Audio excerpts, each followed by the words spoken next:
Guys 2024 YouTube সব থেকে বড় একটা আপডেট এনেছে। এই আপডেটের কারণে প্রত্যেকটা কন্টেন্ট ক্রিয়েটারদের কপিরাইট ক্লেম নিয়ে যে সমস্যাটা রয়েছে সেই সমস্যাটা কিন্তু দূর করে দিয়েছে। মানে আপনাদের ভিডিওতে আর কোনো প্রকারের কপিরাইট ক্লেম থাকবে না, কোনো কপিরাইট ক্লেম আসবে না। দেখুন আমাদের ভিডিওতে কপিরাইট ক্লেম কেন আসে, ধরুন আপনি বাইরে কোথাও ভিডিও শ্যুট করতে গেছেন এবং কোথাও গান হচ্ছে, সেই গানটা আপনার ভিডিওতে ক্যাপচার হয়ে গেল এবং যখন আপনি সেই ভিডিওটা আপলোড করবেন আপনার ভিডিওতে কপিরাইট ক্লেম আসবে। বা আপনি কোনো বলিউডের সং ইউজ করেছেন বা কোনো কপিরাইট মিউজিক আপনি আপনার ভিডিওতে ইউজ করেছেন, যে কারণে আপনার ভিডিওতে কপিরাইট ক্লেম চলে এসেছে।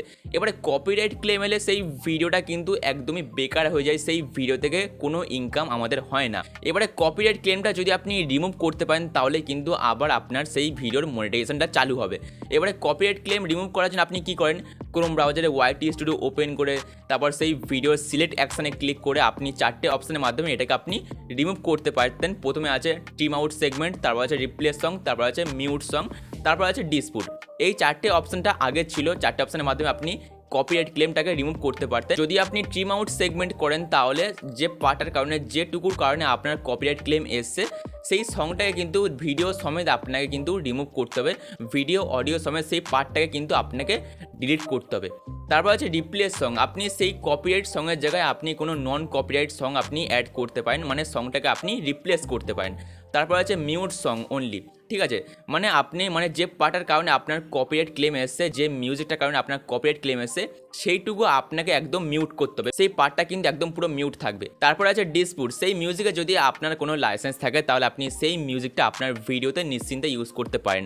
এবারে যে নতুন আপডেটটা এসে এই আপডেটের কারণে ওখানে আরেকটা অপশান অ্যাড হয়েছে ইরেজ সং বলে। মিউট সঙের জায়গায় আপনি আরেকটা অপশান দেখতে পাবেন ইরেজ সং বলে। ইরেজ সং অপশানে যদি আপনি ক্লিক করে দেন তাহলে দুটো অপশান আপনি দেখতে পাবেন, ইরেজ সং আর মিউট সং।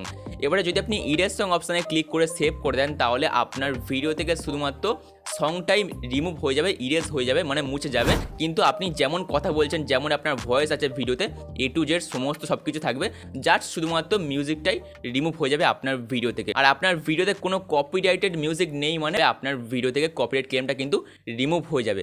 তো এই হলো আপডেট। এই আপডেটটা আপনাদের কেমন লাগলো অবশ্যই কমেন্ট বক্সে জানাবেন। এই আপডেটটা কিন্তু অনেকে ইউজ করছে, আপনি ইউজ করুন। যদি আপনার কপিরাইট ক্লেম নিয়ে কোনো ঝামেলা থাকে তাহলে আপনি এই ফিচার্সটাকে খুবভাবে কাজে লাগাতে পারেন। দেখা হচ্ছে আবার নেক্সট ভিডিওতে, সবাই ভালো থাকবেন, টাটা।